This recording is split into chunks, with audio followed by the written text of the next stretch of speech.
안녕하십니까. 순천 성경침례교회 박인기 목사입니다. 오늘은 12.7 한국교회연합 예배와 큰 기도에 대해서 말씀드리겠습니다. 원래 한국개신교단에서는 마르틴 루터가 종교개혁을 한 날인 10월 31일을 기념하기 위해 10월 마지막 주일을 종교개혁주일로 지켜왔는데, 올해는 이날을 강화문에서 연합으로 모여 한국교회에 단결된 힘을 보여주자는 취지로 모이려는 것 같습니다. 왜냐하면 국회에 차별금지법이 발의되어 있는데 그 법이 통과되지 못하도록 온 교회와 많은 교인들이 집단으로 모여서 교회의 뜻을 전하고 기도도 하자는 것입니다. 뉴스에 의하면 한국교회 총연합, 한국장로교 총연합회 등 한국교회 대다수와 120개 시민단체 등으로 연합예배조직위원회가 구성되었고, 이번 연합예배 참가자는 온라인 참가자 100만 명, 현장에 100만 명, 총 200만 명으로 예상된다고 합니다. 이 연합교회 공동대회장을 맡은 사랑의 교회 오정현 목사는 통합, 합동 등 주요 개신교단들에게 10월 27일 기도회에 참여해 줄 것을 교단 차원에서 결의해달라고 요청했고, 차별금지법과 동성애학대법이 보통 문제가 아니니 교회가 하나 돼 차별금지법과 같은 악법에 맞서야 한다고 교단 목사들과 교인들의 예배 참여를 호소했다고 합니다. 그런데 기독교윤리실천위원회라는 기독교 시민단체에서는 성명을 내고 이 집회가 12.7 연합예배와 기도회라는 이름으로 모이지만 그 목적이 악법 저지라는 정치적 이슈이고, 장소 또한 강화문이라는 정치적 상징성을 가진 곳이라는 것을 생각할 때 정치 집회의 성격이 강한 모임이라며 비판했다고 합니다. 그러자 연합예배를 주관하는 목사들이 기자회견을 했는데, 이 목사들은 입으로는 하나님의 은혜를 구했지만 그 마음에는 하나님이 아니라 세상으로 가득 찬 목사들임을 드러냈습니다. 이 자리에서 한 목사는 정치색은 철저히 배제할 것이고 정치인들을 인사시키는 일도 없을 것이라고 했는데, 이것은 지난날 그들이 그렇게 해왔다는 것을 고백하는 것입니다. 이 기자회견은 사랑의 열매 강단에서 105억 6천만 원을 사랑의 열매에 기부하는 기부식을 하면서 열렸는데, 한국교회 연합예배 측과 사랑의 열매가 취약계층 지원 및 사회 문제 해결을 위한 업무 협약식을 맺은 자리였습니다. 이 자리에서 오정현 목사는 연합예배 및 큰 기도회를 하면서 우리가 먼저 교회 사회적 책임에 대한 뭔가 손에 잡히는 뭐가 있으면 좋겠다고 마음을 같이 하는 기업과 한국교회가 한마음이 되어가지고 행사를 시작하기 전에 미리 기부하게 된 것을 하나님의 은혜라고 했습니다. 정성진 목사는 이렇게 사랑의 열매와 함께 협약을 하는 것은 이제 교회가 동떨어져 사는 집단이 아니고 세상과 함께하여 손잡고 가는 그러한 모양을 우리가 갖추게 된 것이다. 또 세상에서 공신력이 있는 사랑의 열매와 손잡고 이들에게 기부함으로 우리가 모은 귀중한 헌금들이 이 땅에 정말 빛과 소금 되어 아름답게 쓰임받을 수 있도록 그러한 목적을 가지고 협약식을 한다고 했는데, 결론은 세상을 위해 헌금을 쓰자는 것입니다.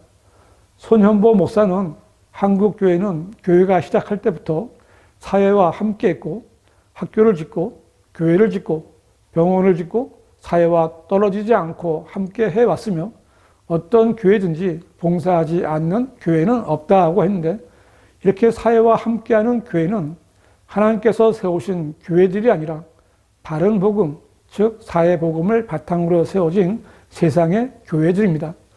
교회는 세상과 함께하는 것이 아니라 세상과 분리되어 세상을 향해 하나님의 말씀을 선포하고 죄인들에게 그리스도의 복음을 전해 구원받게 하는 일을 해야 합니다. 그런데 우리나라 교회는 처음부터 잘못된 사회복음으로 시작했기에 다시 악한 현 세상 속으로 더 깊이 빠져서 세상과 함께해야 한다고 목소리를 높이고 있는 것입니다. 그 목사들이 기부하려는 원래 목표액은 200억 원인데 이 기부금을 자기 돈으로 내는 것이 아니라 10월 27일 연합예배에 모인 100만 명과 온라인으로 참여하는 100만 명이 동시에 10,000원 이상씩을 헌금해서 200억 이상을 만들자는 계획이라고 합니다. 이 연합예배의 헌금 목적이 사회와 함께하기 위해서라면 그것은 헌금이 아니라 세상의 인정을 받기 위해 교인들의 주머니를 터는 것이 될 것입니다. 결국 이 연합예배의 목적은 하나님과는 전혀 상관이 없는 집회가 될 것입니다. 예수님께서도 이 세상을 위해서는 기도하지 않으신다고 분명히 말씀하셨습니다. 이런 연합예배는 하나님의 뜻도 아니고 성경적인 집회도 아닙니다. 성경은 그리고 이 세상을 이용하는 자들은 다 이용하지 못할 것처럼 하라. 이는 이 세상의 형체가 사라져 감이라고 했는데 이 말씀대로 이 세상은 점점 악해지고 심판의 때를 향해 달려가고 있습니다. 동성연애를 합법화한 나라들이 적지 않고 우리나라의 대법원도 동성연애 커플을 사실상의 부부와 동일한 지위에서 건강보험 혜택을 받게 하는 결정을 내렸습니다. 국민들의 손으로 뽑아준 국회의원들이 포괄적 차별금지법이라는 악법을 발의했습니다. 지금은 사회적인 정서 때문에 통과되지 않았지만 언젠가는 그런 법도 통과될 것입니다. 연합예배를 주관하는 목사들의 말대로 예배 설교 도중 목사가 동성 결혼을 반대하면 법의 제재를 받게 되고 하나님을 아버지라 부르지 못하며 예수 그리스도를 믿어야만 구원받는다고 복음을 전하면 차별 범죄가 되는 세상이 될 것입니다. 이처럼 점점 사악해져 가는 세상을 바꾸는 것은 교회가 할 일도 아니고 목사들이 나서서 할 일이 아닙니다. 목사들이 교인들을 동원하여 연합예배로 모이고 큰 기도회로 모인다고 해서 이 세상의 통치자인 마귀가 꿈쩍이나 하겠습니까? 오히려 마귀의 조롱을 받게 될 것입니다.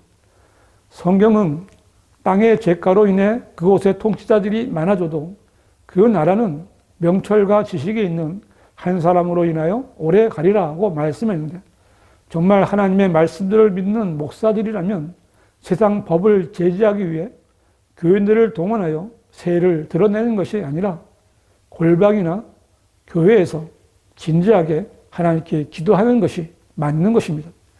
그리고 그 기도가 응답되었을 때 자신의 간증이 되는 것이 아니겠습니까? 만일 예수님께서 악한 세상을 바로잡으려고 하셨다면 십자가를 지지 않으셨을 겁니다. 우리는 주님의 제자들이 사도가 되어 어떻게 세상을 살다가 죽었는지 잘 알고 있습니다. 사도 바울은 무수히 세상 법에 따라 매를 맞고 감옥에 갇히고 죽을 고비를 여러 번 겪었지만 한 번도 주먹을 휘두르면서 세상에 대항하지 않았고 죽기까지 다 감수했습니다. 사도들이나 복음 전도자들로부터 복음을 듣고 구원받은 그리스도인들이 한 일은 세상의 법을 바꾸거나 세상을 바로잡는 것이 아니라 한 사람의 혼을 귀히 여기고 복음을 전해 구원받게 하고 그 성도들로 인해 우리까지 구원받게 된 것입니다. 예수님께서는 세상을 위해 죽으신 것이 아니라 죄인들을 구원하시기 위해 죽으셨습니다. 교회와 목사들이 해야 할 일은 세상의 악을 저지하기 위해 모이는 것이 아니라 주님의 뜻에 따라 복음을 전해서 한 사람이라도 구원받게 해야 하는 것입니다. 12.7 연합 예배와 큰 기도회가 과연 세상을 향해 복음을 전하기 위해 모인 것입니까? 왜 차별금지법과 동성연애만 교회의 문제가 되는 것입니까? 어떤 형제가 배교한 교회와 목사들에 대해서 이렇게 말했습니다.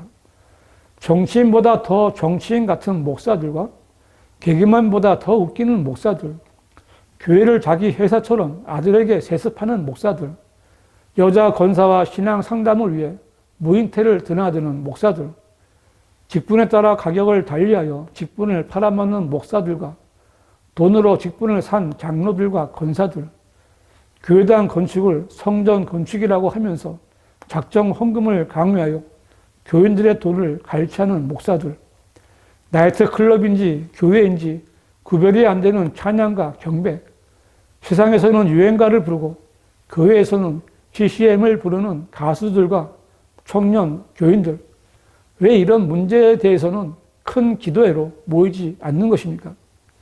한국 교회와 목사들은 하얀색 도화지가 되어본 적이 없습니다. 사회복음으로 시작한 한국 교회와 목사들은 처음부터 검은색이었고 지금은 하얗게 보이려고 해칠한 회색빛입니다. 교단 교회들이 모여서 연합 예배를 하고 큰 기도회를 해서 교인들의 돈을 모아 세상을 위해 쓰겠다는 생각을 하는 목사들은 돈으로 세상의 인정을 받겠다는 가증한 자들입니다. 그렇게 한다고 세상의 교회를 두려워하고 악법 제정을 폐기하겠습니까? 만일 그렇게 해서 악법 제정이 폐기된다면 그것이 하나님께서 하신 일이 되겠습니까? 아니면 목사들의 자랑이 되겠습니까? 그들의 하나님은 세상과 타협하는 가짜 하나님입니다. 하나님께서 이스라엘을 택하신 것은 그들이 민족 중에서 가장 적기 때문입니다. 하나님의 일은 많은 사람들이 모여서 그 힘으로 하는 것이 아닙니다. 성경은 주가 이같이 말하노라.